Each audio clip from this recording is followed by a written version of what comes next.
بسم اللہ الرحمن الرحیم الحمد للہ رب العالمین سلام قول من رب الرحیم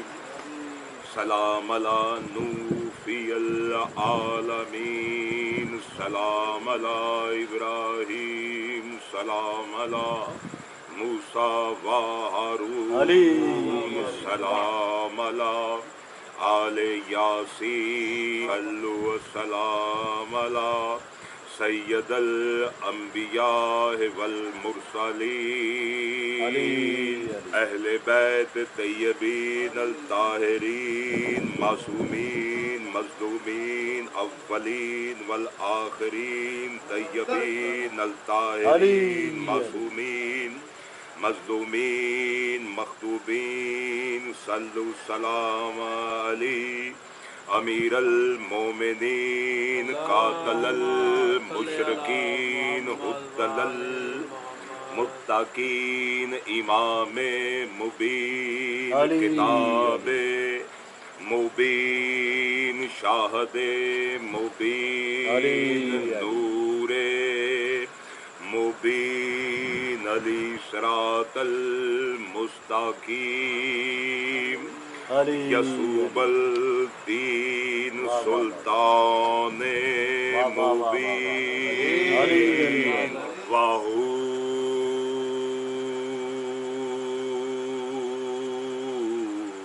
علی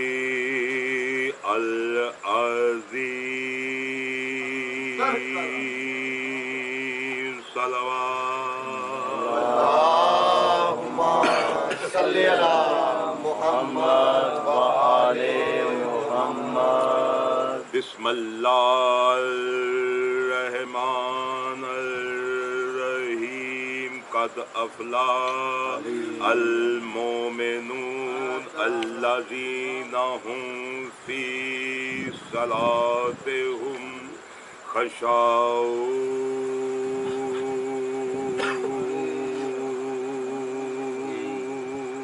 اللہم صلی علی محمد وآل محمد صلوات وہ ہے جو پروردگار عالم جس کی کائنات عبادت کرتی ہے وہ ان کی عبادت کرتا ہے۔ ارشاد ربانی ہے، 4 دن سے گفتگو ہو رہی وکیل آل محمد کی حیثیت سے مسلمانوں کے سامنے دلیلیں اور آیتیں پیش کر رہے ہیں رونے کے لیے۔ کسی مجرے کے لیے کوئی اجازت نہیں، کرواتے ہیں لوگ، گولیاں چلاتے ہیں، مجرے کرواتے ہیں۔ حسین کے لیے اجازت، حسین کے لیے روٹ ہے، گاڑیوں کے روٹ ہوتے ہیں، شبیوں کے بھی روٹ۔ شاید جو ابھی پڑھی آپ کے سامنے سورۃ المومنون کی، قد افلاح المومنون، بے شک اس میں شک ہی نہیں،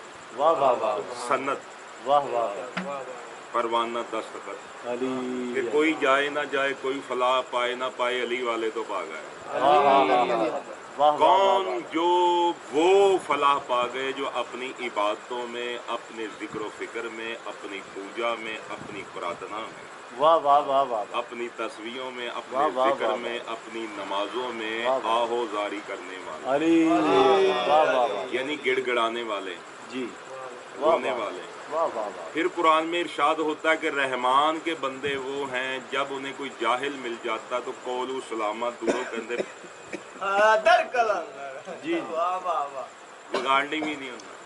پھر اللہ فرماتا رحمان کے بندے وہ ہیں جب اس کی آیتیں ان پر پڑھی جاتی ہیں، اللہ کی آیتیں ان پر پڑھی جاتی ہیں، وہ روتے ہوئے، گڑ گڑاتے ہوئے سجدوں میں گر جاتے ہیں، ان کی داڑھیاں آنسوؤں سے بھیگ جاتی ہیں۔ کون سی آیتیں جب ان پر پڑھی جائیں؟ اچھا، اللہ کا ذکر کرو تو کوئی نہیں روئے گا، کیوں روئے گا؟ اللہ کا کسی نے گھر لوٹا، اللہ کے کسی نے بچے مارے، اللہ کے گھر کو اصل میں یہ اللہ ہی کا گھر ہے۔ अहलल बैत, ये अल्लाह ही के घर को आया, ये अल्लाह ही के घर को तबाह किया, ये अल्लाह ही के घर को जलाया। कि जब इनकी आयतें पढ़ी जाती हैं, जब आले मोहम्मद, क्योंकि आयतों से मुराद नहनु आयतुल्लाह, बादशाह फरमाते हम अल्लाह की आयतें, नहनु आयतुल्लाह। किसी ने कहा मौला आप कहते हैं हम कुरान हैं, हम बोलता हुआ कुरान, तो मौला कुरान की तो औलादे नहीं होती, ना बीवी बच्चे होते, ना औलादे होती, आपकी तो औलादे नहीं है जी। सरकार ने फरमाया बेवकूफ, तुमने देखा नहीं कि कुरान के 30 पारे, वाह वाह वाह वाह वाह, ये उसके बेटे, कुरान की आयतें जो है हमारी बेटी हैं,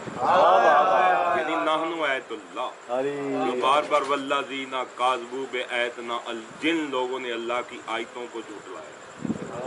जिन लोगों ने अल्लाह की आयतों को झुठलाया, क्योंकि आले मोहम्मद आयतें, जो इनको झुठलाएगा, जो भी झुठलाएगा, काज़िब, झूठा, झूठों पर अल्लाह की लानत। आल इमरान पढ़े, जब मुबाहिला का मैदान हुआ, रसूल ने कहा हम मुबाहिला के मैदान में आते हैं, मैं बददुआ करूंगा, झूठ लानतुल्लाह कौमल काज़िबीन, झूठों पर अल्लाह की लानत, झूठों पर अल्लाह की लानत को करे कि हुसैन के लिए वकालत करनी पड़ती है, फतवे देने पड़ते हैं, रोना कहाँ लिखा, कभी किसी चीज का फतवा, ये घोड़ा दिखाओ कुरान में कहाँ, कभी ये मातम दिखाओ कुरान में कहाँ है, मातम तो मैं दिखा ही रहा हूँ, रोना पीटना तो दिखा रहा हूँ, कभी कहते हैं ये घोड़ा दिखाओ, कुरान से घोड़ा निकाल कर दिखाओ। एक हमारे बड़े फकीर दरवेश अलामा हुए हैं मौलाना इस्माइल कवा, उनसे किसी ने कहा जी आप कुरान से घोड़ा निकाल कर दिखाओ जी, कुरान दे विचों घोड़ा कट के देखो, क्या जवाब देता उन्होंने कहा बेवकूफ, 10 फुट लम्मा 7 फुट उच्चा जवान, मैं एडे के कुरान चो किवें तैनूं कट के, हर हाल कभी किसी चीज पर फतवा, कभी ये लहू ना निकालो, इस पर कल बयान होगा कि आसमान भी खून रोता, पूरी कायनात रोएगी, पूरी कायनात को आपको खून रोती हुई कल दिखाऊं, जमीन व आसमान, पत्थर दरख्त, हर शय, पानी समंदर दरिया, हर चीज। ये कहता कहाँ लिखा है, कभी घोड़ा कहाँ लिखा हुआ है, ये देखो जी घोड़े की पूजा करते हैं, ये घोड़े के पाँव को हाथ लगाते हैं जी, भाई हम थोड़ी लगाते हैं, अल्लाह खुद घोड़े को मान रहा है,